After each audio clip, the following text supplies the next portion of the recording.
তিনি ছিলেন এক যোদ্ধা, এক বীর নেতা, যিনি ইতিহাসের পাতায় অমর হয়ে আছেন। সালাউদ্দিন আইয়ুবী এক নাম, যে নাম শুনলে কাঁপত ক্রুসেডারদের হৃদয়। দুর্ভেদ্য দুর্গ, রক্তক্ষয়ী যুদ্ধ আর কৌশলের অপূর্ব নিদর্শন ছিল তার জীবন। জেরুজালেম পুনরুদ্ধারের সেই মহাকাব্যিক অভিযান আজও বিশ্বের অন্যতম গৌরব গাথা। এই সিরিজে আমরা তুলে ধরব সুলতান সালাউদ্দিন আইয়ুবীর প্রতিটি দুঃসাহসিক পদক্ষেপ, যে গল্প কেবল ইতিহাস নয়, এক প্রেরণার উৎস। আসুন ফিরে যাই সেই সময়ের স্রোতে, জেনে নেই সেই মহান বীর যোদ্ধার জীবন গাথা। ফেইথ অ্যান্ড ফ্যাক্টস এর আয়োজনে সালাউদ্দিন আইয়ুবীর দুঃসাহসিক অভিযানের আজকের পর্বে আপনাকে স্বাগতম। আমাদের প্রত্যেকটি ভিডিও তার পূর্ববর্তী ভিডিওর সাথে সম্পর্কযুক্ত। আপনি যদি আমাদের আগের ভিডিওগুলো না দেখে থাকেন, তাহলে এখনই আমাদের চ্যানেল থেকে আগের ভিডিওগুলো দেখে আসতে পারেন। আপনি নতুন হলে আমাদের চ্যানেলটি সাবস্ক্রাইব করুন। ইতিমধ্যে সাবস্ক্রাইব করে থাকলে অসংখ্য ধন্যবাদ। ক্রুসেড বাহিনী আকরা শহর অবরোধ করে বসেছিল। আকরা শহরের বাইরে যে খন্দক খোঁড়া ছিল, তার মধ্যে পড়েছিল শত শত হাজারে হাজারে লাশ। সেই লাশের গন্ধে ছুটে আসতো শত শত শকুন। তারা খন্দকে বসেই সেই সব লাশ খেতে থাকত। এই শকুনের মাঝে প্রতিদিনও প্রায় একটা পায়রা আকরা থেকে উড়ে সুলতান আইয়ুবীর ক্যাম্পে যেত এবং সেখান থেকে উড়ে আবার আকরাতে চলে আসতো। একদিন ইংল্যান্ডের সম্রাট রিচার্ড তার তাঁবুর বাইরে দাঁড়িয়েছিলেন, সঙ্গে তার বোন জিয়ান এবং বাগদাদ রানী বিরাঙ্গারিয়া। তিনি লক্ষ্য করলেন একটি পায়রা একা একা উড়ে যাচ্ছে তাদের মাথার উপর দিয়ে। তিনি জিয়ানকে বললেন, পায়রাটাকে লক্ষ্য করো। জিয়ান বলল, পায়রাটাকে আমি আগেও দেখেছি, সবসময় একাই ওড়ে, কখনো ওর কোনো সঙ্গী দেখিনি। রিচার্ড তার বোনকে বললেন, এরপর যখনই পাখিটাকে দেখতে পাবে, সঙ্গে সঙ্গে আমাদের বাজ পাখি লেলিয়ে দেবে ওর পেছনে। আমার কেন যেন মনে হচ্ছে এই কবুতর আমাদের পরাজয়ের কারণ হতে পারে। সম্রাট রিচার্ডের বয়স হয়েছে, তিনি তার যুবতী বোনকে সঙ্গে রেখেছেন, তাকে রাজকার্য সম্পর্কে ওয়াকিবহাল করে তুলতে।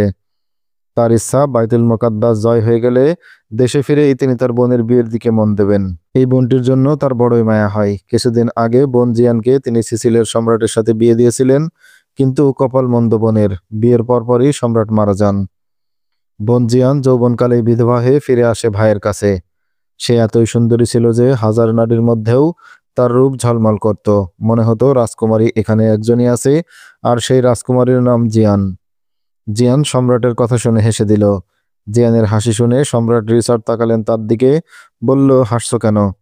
জিয়ান তাকে উল্টো প্রশ্ন করলো, ভাইয়া, এই কবুতরটি মারা গেলে সেই সাথে সুলতান আইয়ুবী কি মারা যাবেন? এই কবুতরটি পত্রবাহক, পোষা পায়রা জিয়ান। রিচার্ড বললেন, এই পাখির এক পায়ে একটি চিঠি বাঁধা আছে। আকরা শহর থেকে চিঠিটা পাঠানো হচ্ছে সুলতান আইয়ুবীর কাছে। সুলতান সালাউদ্দিন আইয়ুবী আবার চিঠি লিখে এই কবুতরটির পায়ে বেঁধে আকাশে উড়িয়ে দেবেন। এভাবেই সুলতানের সব খবর আকরাবাসী এবং চিঠির মাধ্যমে পেয়ে যায়। আকরাবাসীদের মনে সাহস এবং প্রেরণা যোগায় এই কবুতর। নইলে অবরুদ্ধ কয়েকটি লোক আমাদের বিশাল বাহিনীর প্রবল আক্রমণের মুখে এইভাবে টিকে থাকতে পারত না।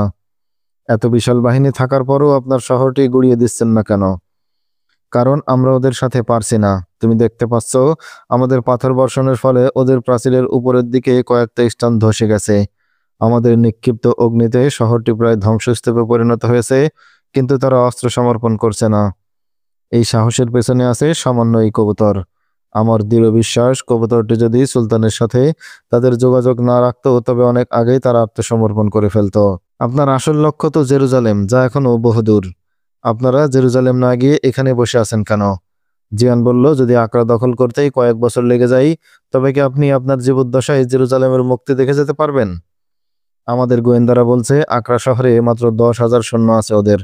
এই কথা মুসলমান যুদ্ধবন্দীরাও স্বীকার করেছে, কিন্তু আমাদের সৈন্য সংখ্যা এখনো 5 লাখের বেশি আছে। অবরোধ 1189 সালের আগস্ট মাসের 13 তারিখে শুরু হয়ে এখন 1191 সালের আগস্ট মাস। এর মধ্যে পার হয়ে গেছে 2টি বছর। ভাইয়া, এই 2 বছরেও যখন তোমার 6 লাখ সৈন্য নিয়ে মাত্র 10,000 অবরুদ্ধ সৈন্যকে পরাজিত করতে পারোনি, তখন তোমরা আদৌ পরাজিত করতে পারবে কিনা এ নিয়ে প্রশ্ন এসে যায়। তোমরা 2 বছরে আকরায় দুর্গ প্রাচীরের সামান্য ক্ষতিসাধন এবং মেনজানিক দিয়ে শহরের কিছু অংশে আগুন লাগানো ছাড়া আর কোনো সফলতা লাভ করতে পারোনি। আমার তো মনে হচ্ছে তোমরা এই শহরের ধ্বংসাবশেষ ছাড়া আর কিছুই লাভ করতে পারবে না। সম্রাট রিচার্ড রানীকে বললেন, তুমি একটু তাঁবুতে যাও। বিরাঙ্গারিয়া সেখান থেকে চলে গেল। রানী চলে যাওয়ার পর রিচার্ড তার বোন জিয়ানকে বললেন, মহান ক্রুশ এবং পবিত্র জেরুজালেমের শপথ, এর সম্মানের জন্য আমি আমার জীবন বিলিয়ে দিতেও প্রস্তুত। আমি মনে করি প্রতিটি খ্রিস্টানেরই এমন মনোভাব থাকা দরকার। জিয়ান, আজ থেকে তুমি ভুলে যাও তুমি আমার বোন। তুমি মনে করো তুমি এই ক্রুশের এক কন্যা। তুমি জানো আমাদের পবিত্র কুষ্টি এখন মুসলমানদের হাতে। আর তুমি এটাও জানো পবিত্র জেরুজালেম, যেটা আমাদের পয়গম্বরদের তীর্থস্থান, সেটাও এখন মুসলমানদের অধিকারে। তুমি জানো আকরা দখল করা আমাদের মূল টার্গেট নয়। আমাদের মূল টার্গেট এখন ইসলাম তথা মুসলিম জাতিকে দুনিয়া থেকে নির্মূল করা। জিয়ান, তুমি নিজেই দেখতে পাচ্ছ মুসলমানরা কি মরণপণ যুদ্ধ করছে। এরা মৃত্যুকে ভয় পায় না। এই যে অল্প কজন মুসলমান, এরাও জয়লাভের আশা নিয়েই যুদ্ধ করছে। আমি এখানে এই প্রথমবার এসেছি এবং তাদের যুদ্ধ করা দেখতে পাচ্ছি।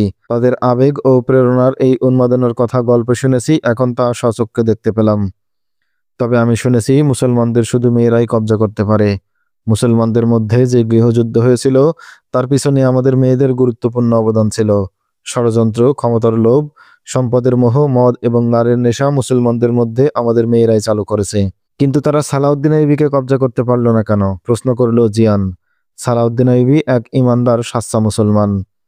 যতক্ষণ মুসলমানরা তাদের ইমানকে মজবুত রাখতে পারে ততক্ষণ তাদের কিছুতেই কাবু করা যায় না। সে ইমানদার বলেই তাকে আমরা তার লক্ষ্য থেকে বিচ্যুত করতে পারিনি। তিনি তার মুসলমান ভাই, যাদের আমরা নানাভাবে লোভ দেখিয়ে হাত করেছিলাম তলোয়ারের জন্য, তিনি তাদেরকে নিজের অধীন করে নিয়েছেন। তিনি তাদের প্রাণে আবার ইসলামী প্রেরণা এবং জোশ জাগিয়ে তুলতে সমর্থ হয়েছেন।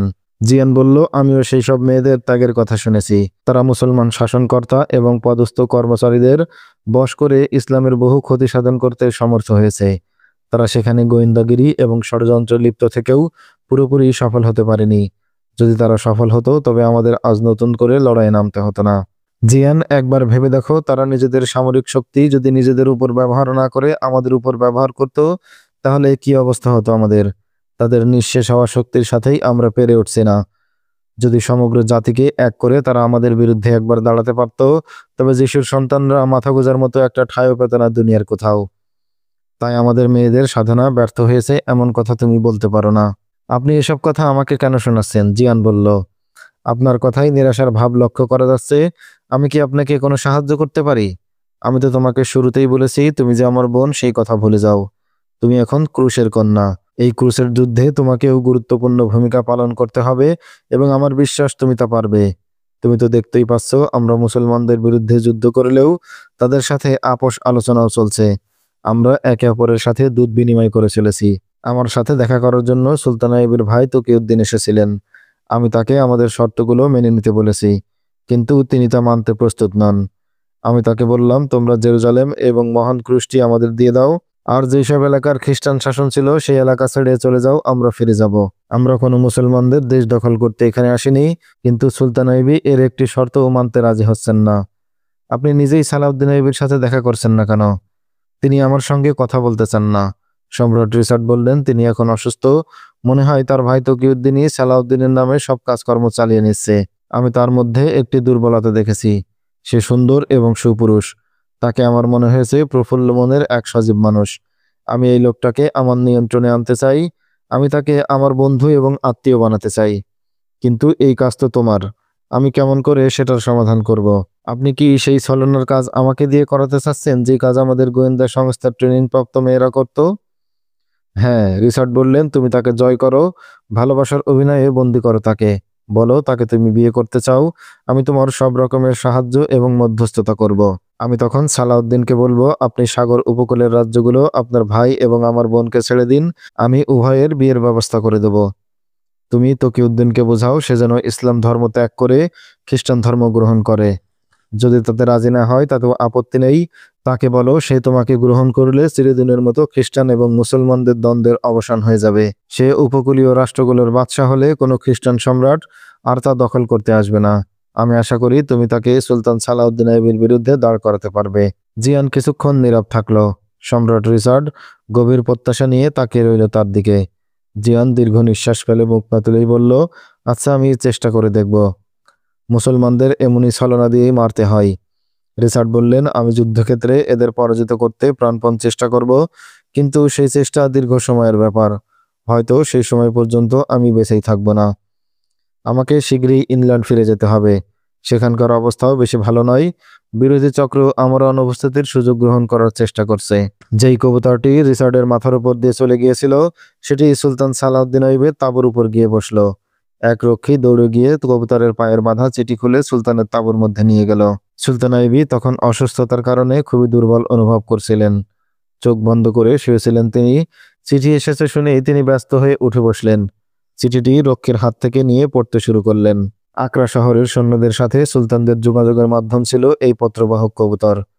চিঠি পাঠিয়েছে আকরা শহরের দুজন সেনাপতি আল মাসতুদ এবং বাহাউদ্দিন কারাকুশ। এই দুজন অসাধারণ সাহসী এবং বিচক্ষণ সেনাপতি ছিলেন।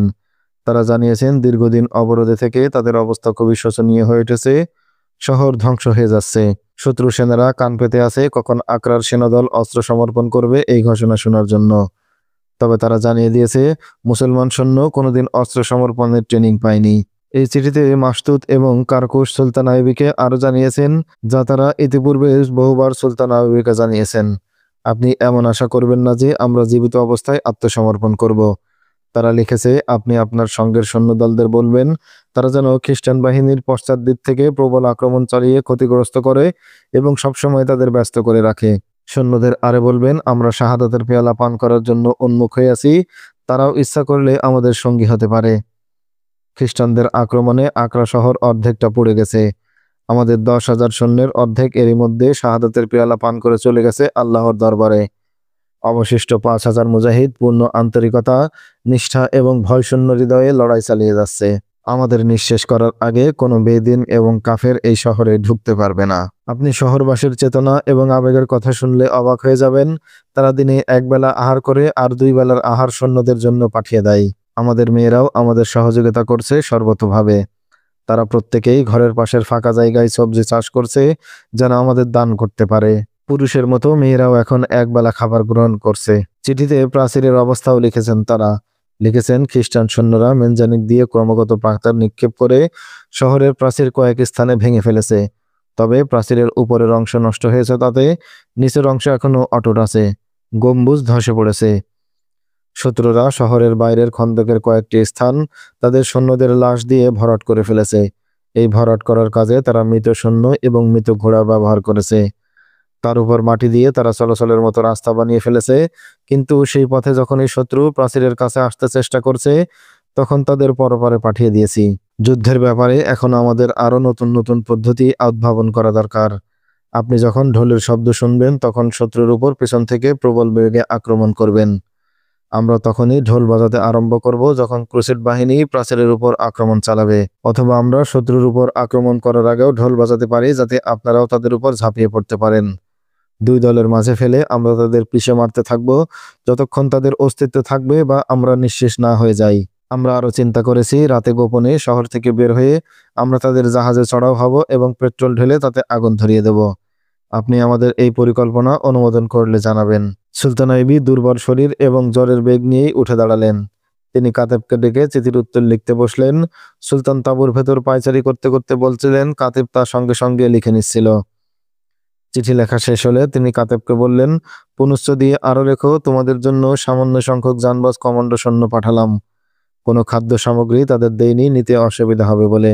তারা রাতে সাগর পথে শহরের উপকূলে পৌঁছাবে। না কোনো জাহাজে চড়ে ওরা যাবে না, ওরা যাবে সাঁতরে।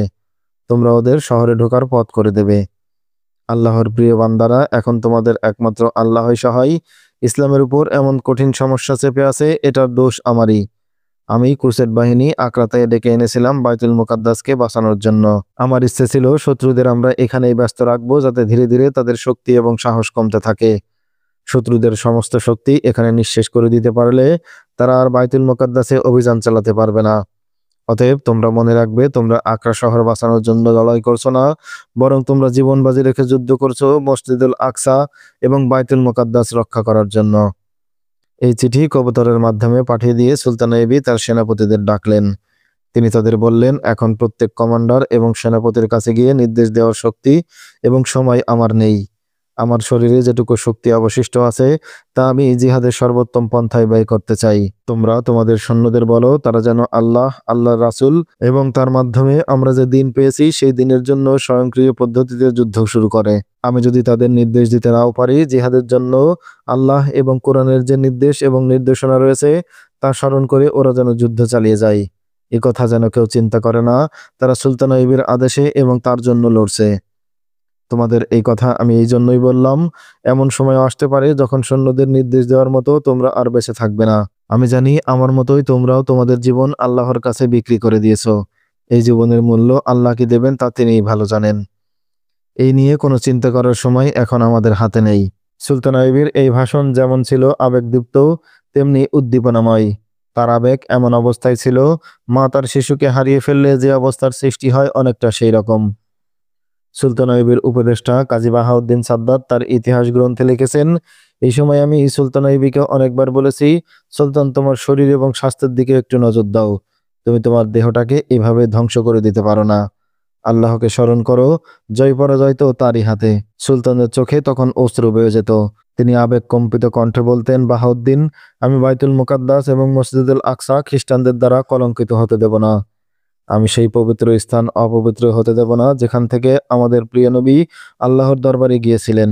যেই মসজিদে হুজুরে পাক সাল্লাল্লাহু আলাইহি সাল্লাম নামাজ পড়েছিলেন, আমরা বেঁচে থাকতে সেই ঘর আবার নাপাক করবে নাসারারা। না বাহাউদ্দিন, তা হতে পারে না। আমি মরে গেলেও বাইতুল মুকাদ্দাস খ্রিস্টানদের হাতে তুলে দেব না। কাজী বাহাউদ্দিন সাদ্দাত আরো বলেছেন, এক রাতে তিনি এতই অস্থির ছিলেন যে সে রাতে আমি তার কাছে থাকতে বাধ্য হই। তার চোখে কোনো ঘুম ছিল না। আমি আল কোরআনের কয়েকটি সূরা পাঠ করলাম। তাকে বললাম, সালাউদ্দিন, এগুলো তুমিও পড়তে থাকো। তিনি চোখ বন্ধ করে নিলেন। আমি দেখলাম তার ঠোঁট নড়ছে। তিনি আয়াতগুলো পাঠ করতে করতে শুয়ে পড়লেন। শুয়ে তিনি বিড়বিড় করে বলতে লাগলেন, ইয়াকুবের কোনো সংবাদ এলো না। সে কি শহরে প্রবেশ করতে পারবে? এভাবে আল্লাহর কালাম পড়তে পড়তে একসময় তিনি ঘুমিয়ে পড়লেন। কিন্তু ঘুমানোর কয়েক মিনিট পরই ছটফট করতে করতে আবার তিনি জেগে উঠলেন, আবার ঘুমোলেন, আবার জেগে উঠলেন। সুলতান আইয়ুবের তাঁবু থেকে আকরার প্রাচীর স্পষ্ট দেখা যাচ্ছিল।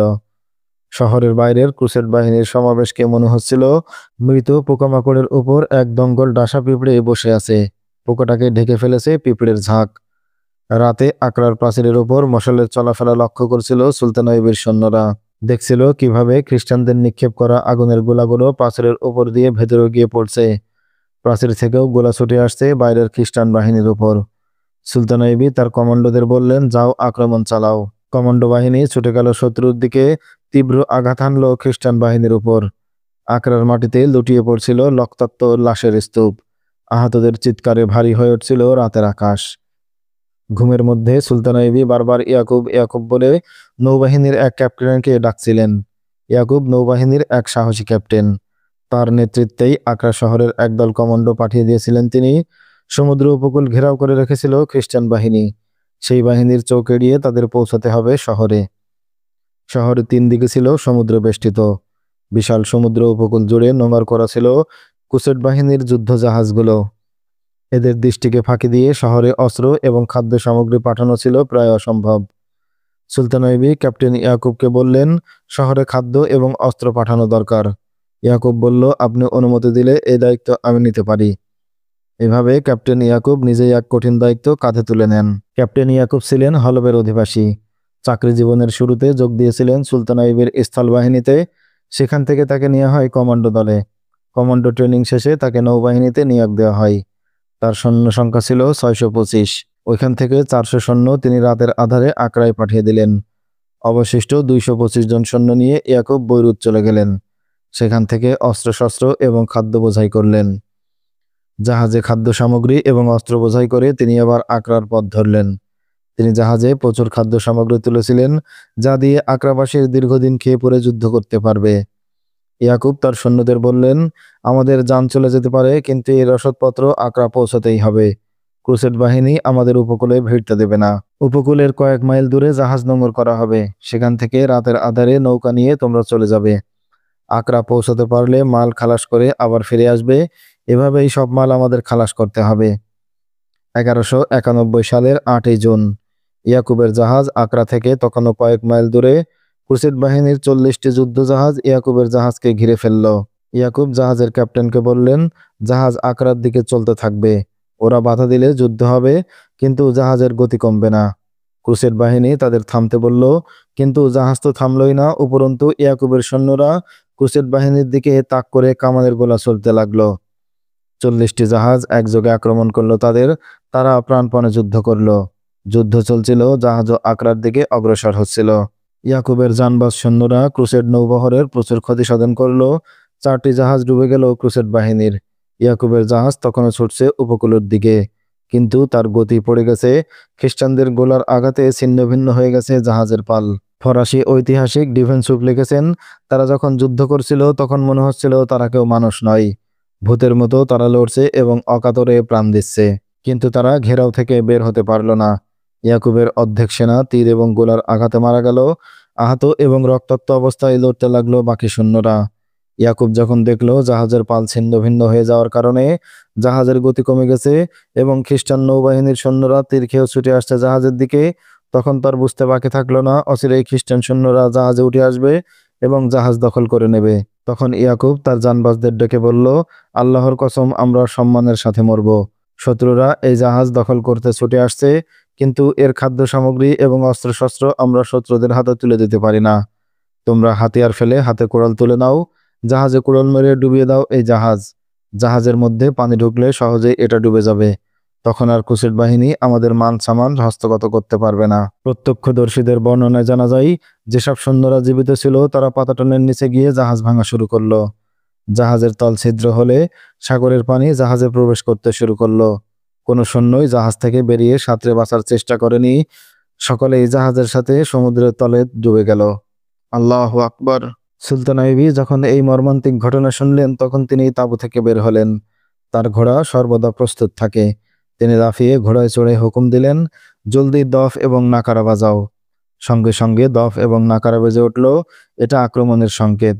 কিছুক্ষণের মধ্যে তার সৈন্যরা আক্রমণের জন্য প্রস্তুত হয়ে মাঠে এসে সমবেত হলো।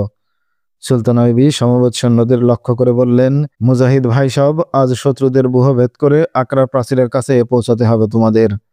প্রথমেই ঘোড়া ছোটালেন তিনি। তার পিছনে ছুটল অশ্বারোহী বাহিনী। তার পিছনে তীরন্দাজ এবং পদাতিক বাহিনীর সৈন্যরা ছুটল লড়াকুর বেশে।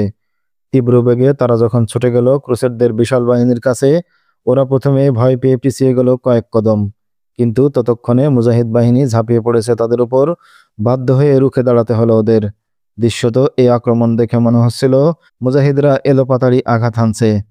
কিন্তু সুলতান আইবি এভাবেই আঘাত হানার জন্য গত 2 দিন তার সৈন্যদের প্রশিক্ষণ দিয়েছেন। তারা পরিকল্পিতভাবে ক্রুসেড বাহিনীর উপর এলোপাতাড়ি আঘাত হেনে যাচ্ছিল। মুসলমানদের এমন ক্ষিপ্র আক্রমণ দেখে ক্রুসেড বাহিনীর কমান্ডার তার তীরন্দাজদের হুকুম দিলেন, দূর থেকে ওদের নিশানা করো, ওদের সামনে পড়ে আমাদের সৈন্যরা কচুকাটা হচ্ছে। ক্রুসেড তীরন্দাজরা ধনুকের তীর জুড়ল, নিশানা করলো ক্ষিপ্র মুসলিম সৈন্যদের। প্রাথমিক ধাক্কায় হতবিহ্বলতা কাটিয়ে উঠে তাদের পদাতিক বাহিনীও প্রাচীরের মতো দাঁড়িয়ে গেল। তারাও একটু পর প্রস্তুত হয়ে ময়দানে এলো ক্রুসেড বাহিনীর অশ্বারোহী দল।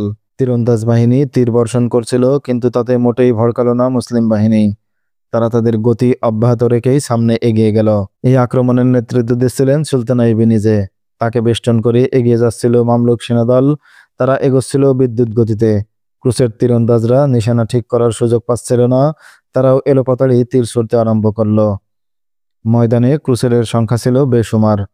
হামলাকারী সৈন্যদের দেখে মনে হচ্ছিল মুসলিম বাহিনী আত্মাহুতি দিতে যাচ্ছে। অশ্বারোহীরা ছুটছিল একে বেঁকে, যাতে তীরন্দাজদের তীর তাদের গায়ে না লাগে। কিছুক্ষণের মধ্যেই যুদ্ধ এক সর্বগ্রাসী রূপ পরিগ্রহ করল। খ্রিস্টান বাহিনী ছিন্ন ভিন্ন হয়ে যেতে লাগলো মুজাহিদদের বেপরোয়া আঘাতে। তারা এমনভাবে ময়দানে ছড়িয়ে পড়ল যে তাদের দেখাই যাচ্ছিল না।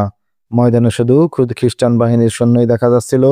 এমন বেপরোয়া আক্রমণে যেন কিয়ামত নেমে এলো। ক্রুসেড বাহিনী প্রবল শক্তিতে মুসলমানদের আঘাত প্রতিহত করতে লাগলো। এই যুদ্ধ তখনই শেষ হলো যখন সন্ধ্যার আধারে ছেয়ে গেল পৃথিবী।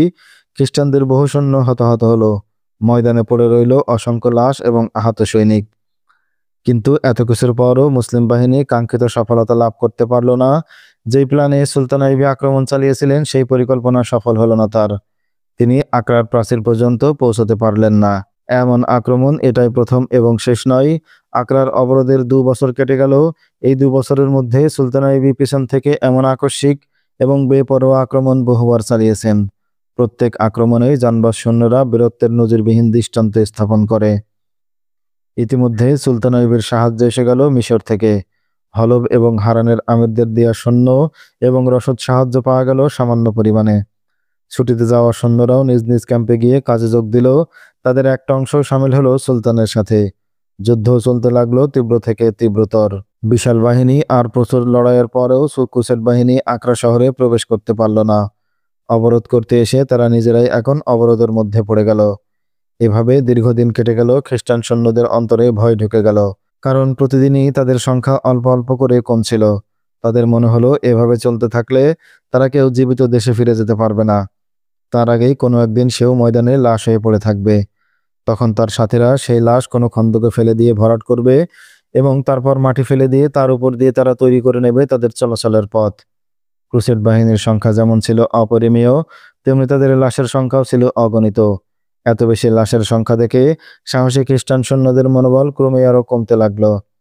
একদিন দেখা গেল তাদের সাহস কমতে কমতে নিঃশেষ হয়ে গেছে, এমনকি সম্রাট রিচার্ডের মনেও আতঙ্ক দেখা দিল। মুসলিম সৈন্যদের মনোবল প্রবল বাধার মুখেও শুরুতে যেমন ছিল তেমনি অটুটই রইল, কারণ তাদের মনের মধ্যে একই সাথে দুটো প্রাপ্তির স্বপ্ন দানা বেঁধেছিল।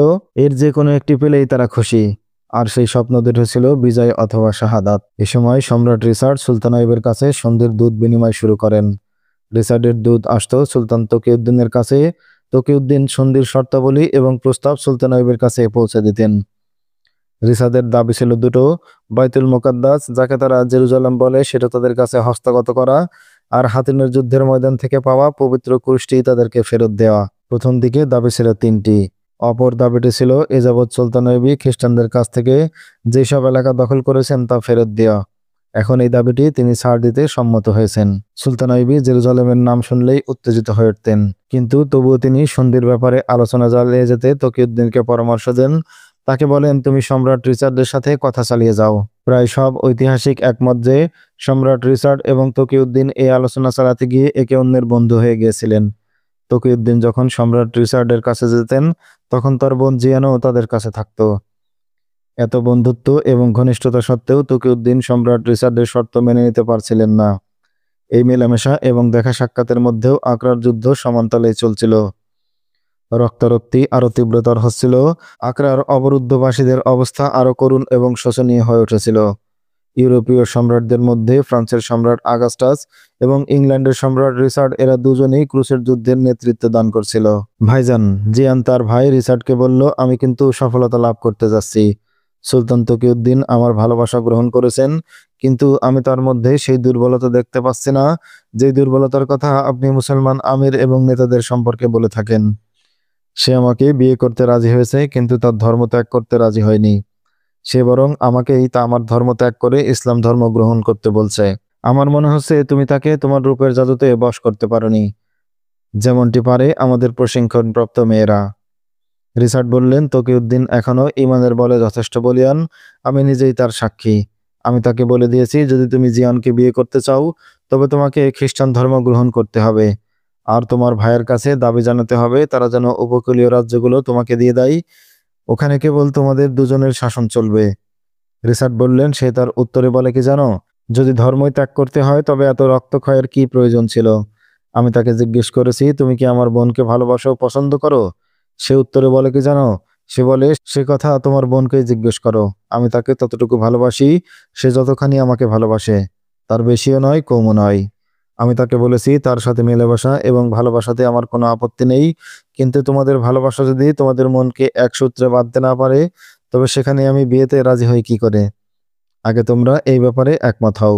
রিচার্ড তার বোনকে বলল, জিয়ান শিকার জালে আটকা পড়েছে, কিন্তু এই কৃতিত্ব তুমি তখনই দাবি করতে পারবে যখন জাল গুটিয়ে তাকে উপরে তুলতে পারবে। তবে জাল গোটানোর সময় তুমি আয়নায় তোমার চেহারা দেখে নিও। সেই কথা আমার স্মরণ আছে ভাইজান। জিয়ান প্রসঙ্গ পাল্টে বলল, ভাইজান, একটা খারাপ খবর আছে। আমার দুটি দাসের কোনো খোঁজ পাচ্ছি না। তারা রাতে আমার কাছে ছিল, কিন্তু ভোর থেকে তাদের দেখা যাচ্ছে না। সম্রাট রিচার্ড চিন্তিত মনে বললেন, এটা তো খুব চিন্তার কথা। তারা কি মুসলমান? তিনি চেহারায় দুশ্চিন্তা ধরে রেখেই বললেন, মুসলমান না হলে ওরা পালাবে কেন? আর যদি মুসলমান হয়ে থাকে তবে তারা তো পালাবেই। আমরা যেভাবে মার খাচ্ছি তাতে ওদের পালিয়ে যাওয়াটাই অস্বাভাবিক নয়। হ্যাঁ, তারা সিসিলির মুসলিম মেয়ে। জিয়ান বললেন, তবে তারা বিয়ের পর থেকেই আমার সাথে ছিল। বিয়ের পর সিসিলির শ্বশুরবাড়িতে গিয়ে আমি ওদেরকে পেয়েছিলাম। মুসলমানদের জন্ম যেখানেই হোক না কেন, তাদের ঈমান, আবেগ এবং চেতনা একই থাকে। রিচার্ড বললেন, সেজন্যই আমরা এই জাতিটাকে এত বেশি ভয় করি। বলতে পারো এই জন্যই তাদের পিছনে আমরা লেগে আছি, যে তারা যেন ঐক্যবদ্ধ হতে না পারে। ওরা এখানে এসে দেখতে পেল আমরা তার জাতির বিরুদ্ধে যুদ্ধ করছি, ফলে সুযোগ মতো তারা তাদের জাতির কাছে চলে গেছে। সম্রাট রিচার্ড সঠিক কথাই বলেছিলেন।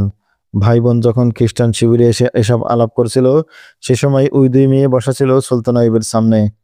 অনেক জিজ্ঞাসাবাদের পর তাদেরকে সুলতান আইয়ুবের কাছে নিয়ে যাওয়া হলো।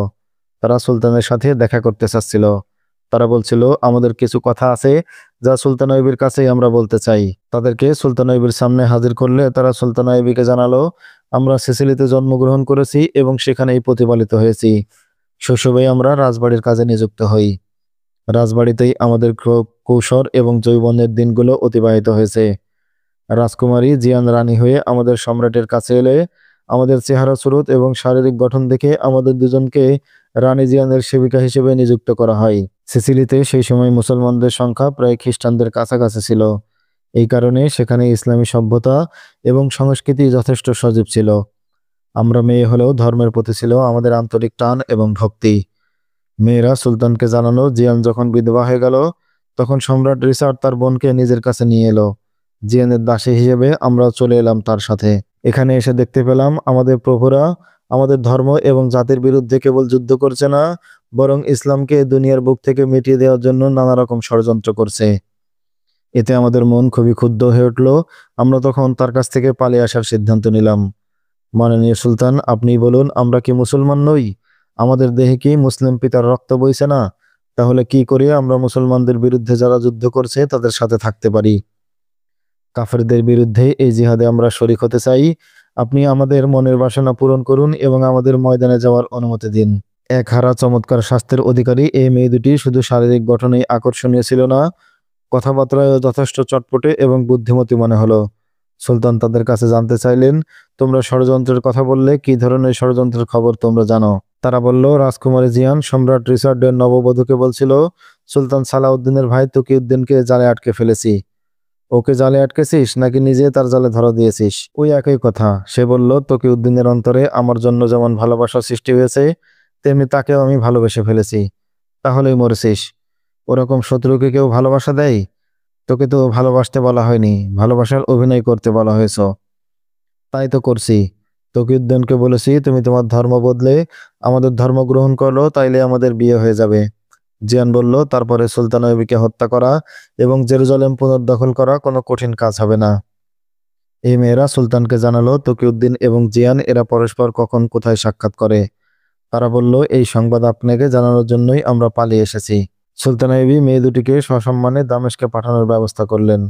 সুলতান আইয়ুবী মেয়েদের এই রিপোর্টের সত্য বলেই বিশ্বাস করলেন, কিন্তু তিনি ভেবে পেলেন না তার সহোদর ভাই কি করে তাকে ধোঁকা দিতে পারে। তিনি তার প্রতিটি সেনাপতিকেই বিশ্বাস করতেন এবং তাদের উপর নির্ভর করতেন। কিন্তু যখন তার ভাই তকিউদ্দিন, ওই দুই ছেলে আফজাল এবং আল মালেক তার পাশে এসে দাঁড়ালো, তখন তার পেরেশানি আরো অনেক কমে গেল। ইদানিং ক্রুসেড বাহিনী পিছন থেকে যে আক্রমণ চালানো হয় তার নেতৃত্বে তিনি এদেরকেই পাঠিয়ে দেন। শরীর অসুস্থ থাকে বলে কদাচিৎ তিনি নিজে ময়দানে যান। তকিউদ্দিনকে তিনি খ্রিস্টান সম্রাটের সাথে আপোষ আলোচনার কাজে লাগাচ্ছিলেন। বিশেষ করে সম্রাট রিচার্ডের সাথে আলোচনা চলছিল তারই মাধ্যমে, কারণ সম্রাট রিচার্ড তার সাথে আলোচনা করতেই বেশি পছন্দ করে। আকরার যুদ্ধ শেষ পর্যায়ে এসে পৌঁছে গিয়েছিল। মুসলমানদের কঠিন অবস্থার উন্নতিও হচ্ছিল দিন দিন, কারণ বিভিন্ন মুসলিম অঞ্চল থেকে সাহায্য আসতে শুরু করেছে। মুজাহিদরা তাদের অভিযান ক্রমেই তীব্র থেকে তীব্রতর করছে। খ্রিস্টান সৈন্যদের মনোবল ক্রমেই হ্রাস পাচ্ছে। তকিউদ্দিনের আপোষ আলোচনাও চলছে নিয়মিত। ইদানিং তিনি এই আলোচনার কাজে এতই ব্যস্ত থাকেন যে সুলতান তাকে কমই কাছে পান। সুলতান জানতে পেরেছেন ময়দানে যাওয়ার সময়ও তার খুব একটা হয়ে ওঠে না। সুলতানের শরীর খারাপ। ইদানিং যুদ্ধ চালাচ্ছে তার সেনাপতি এবং ছেলেরা। তিনি শুধু সংবাদ পান, আজ অমুক দিক দিয়ে আক্রমণ চালিয়ে তারা দুশমনের প্রচুর ক্ষতি সাধন করেছে, পরে তারা অমুক দিক দিয়ে আক্রমণ করেছে। সুলতান আইয়ুবের ছেলেরা এমন ভালোই কাজ দেখাচ্ছে, তারা পুরোপুরি যোদ্ধা হয়ে উঠেছে। ময়দান এবং সেনা ক্যাম্পেই এখন কেটে যায় তাদের বেশিরভাগ সময়। বাপের সাথে দেখা করারও সময় পায় না তারা। আকরার প্রাচীর এক স্থানে ক্রমাগত পাথর বর্ষণে ধসে গিয়েছিল। খ্রিস্টান বাহিনী সেই পথে শহরে প্রবেশ করার জন্য অনেকবারই চেষ্টা করেছে, কিন্তু যতবারই তারা এই পথে শহরে ঢুকতে চেয়েছে ততবারই মুসলিম সৈন্যদের প্রবল প্রতিরোধের মুখে সরে আসতে বাধ্য হয়েছে তারা। আকরাবাসী প্রাণপণ শক্তি দিয়ে এমনি এক অভিযান রুখে দাঁড়িয়েছিল।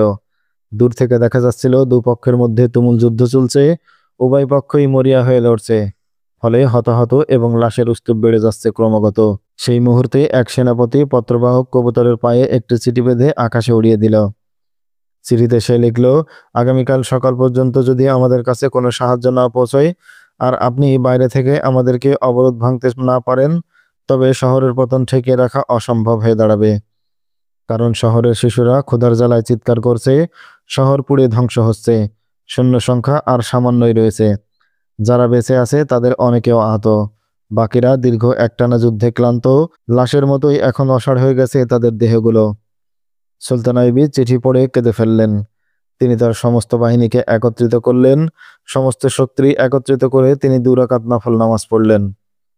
সৈন্যদের বললেন, মুজাহিদ ভাইরা আমার, অনেকদিন হয়ে গেল আমরা এক শ্বাসরুদ্ধকর অবস্থায় পড়ে আছি। শহরের ভেতরে যেসব ভাইরা ছিল তাদের অনেকেই আল্লাহর দরবারে চলে গেছে, বাকিরা জীবিত থেকেও মৃতের মতোই ওখানে আমাদের শিশুরা না খেতে পেয়ে মারা যাচ্ছে। যে কোনো সময় শহরের পতন হতে পারে। এই অবস্থা আর চলতে দেয়া যায় না। 6 লাখ খ্রিস্টান এসেছিল আমাদের 10,000 সৈন্য শেষ করতে, আমরা ওদের অর্ধেক সৈন্য খতম করে দিয়েছি। এই রকম অসম যুদ্ধের নজির পৃথিবীতে এক বদরের যুদ্ধ ছাড়া আর কোথাও খুঁজে পাওয়া যাবে না। যেদিন আল্লাহর সাহায্য, আল্লাহর সৈনিকরাই বিজয় হয়েছিল, আজও আল্লাহর সাহায্য আছে বলেই আমরা এখনো শত্রু 3 লাখ সৈন্যকে খতম করার পরও টিকে আছি বহাল তবিয়তে। আমরা আল্লাহর আরও সাহায্য চাই এবং বিজয় চাই। এসো আজ আমরা শপথ করি, বিজয় না নিয়ে আমরা কেউ আর ময়দান থেকে ফিরে আসব না। হয় আমরা জয়ী হব, নইলে শাহাদাতের পেয়ালা পান করে যাব মালিকের দরবারে। তাকে বলবো, তোমার প্রিয় বান্দাদের রক্ষা করার জন্য দুনিয়াতে কেবল তোমাকেই রেখে এসেছি। আমরা তোমার হুকুম অমান্য করিনি, বীর খ্যাতি লাভের জন্য নয়, সাম্রাজ্য বিস্তারের জন্য নয়, আমাদের সব প্রচেষ্টা ছিল তোমাকে খুশি করার জন্য। আমরা তোমার প্রতিশ্রুতি জান্নাতের আকাঙ্ক্ষা নিয়ে তোমার শাহী দরবারে হাজির হয়েছি। হে রব্বুল আলামিন, তুমি আমাদের কবুল করো। তিনি বললেন, এখন আমরা সবাই 2 রাকাত নফল নামাজ পড়ব। নামাজ পড়ে আমরা কেউ ক্যাম্পে ফিরে যাব না। ওযু অবস্থায় সবাই আল্লাহর হুকুম বাস্তবায়নের জন্য এগিয়ে যাব, যেখানে তিনি মুমিনদের সম্বোধন করে বলেছেন, তোমরা হয় মারো অথবা মরো। আমরা আমাদের মালিকের এই হুকুম অক্ষরে অক্ষরে পালন করব। আমরা মরব অথবা মারব। তৃতীয় কোনো পথ খোলা নেই আমাদের জন্য। সুলতান আইয়ুবী তার জানবাজদের নিয়ে ময়দানে গেলেন। তিনি এমন প্রচণ্ড আক্রমণ চালালেন যা তার অতীতের সকল ইতিহাস অতিক্রম করে গেল। এই রক্তক্ষয়ী যুদ্ধের ইতিহাস লেখে এমন কোনো ঐতিহাসিকের আবির্ভাব ঘটেনি পৃথিবীতে আজ পর্যন্ত। মানুষের চোখ ইতিহাসের পাতায় এমন রক্তপাত দেখেনি কখনো। এই সংঘর্ষের নির্মমতা মানুষের কল্পনাকেও হার মানিয়েছে। ঐতিহাসিকরা শুধু লিখেছেন, মানুষের বিবেক এত রক্তের স্রোত কখনো কল্পনাও করতে পারে না। বিরতিহীনভাবে যুদ্ধ চলছে সারাদিন। পশ্চিম আকাশে সেই রক্তের আলপনা। টকটকে লাল রক্ত যেমন একসময় কালচে রং ধারণ করে, সেমনি সেই আলপনা মুছে দিয়ে কালো হয়ে গেল আকাশের রং। সেই কালো রং ছড়িয়ে পড়ল বিশ্ব চরাচরে। ঘন কৃষ্ণ অন্ধকারের অতলে ডুবে গেল পৃথিবী।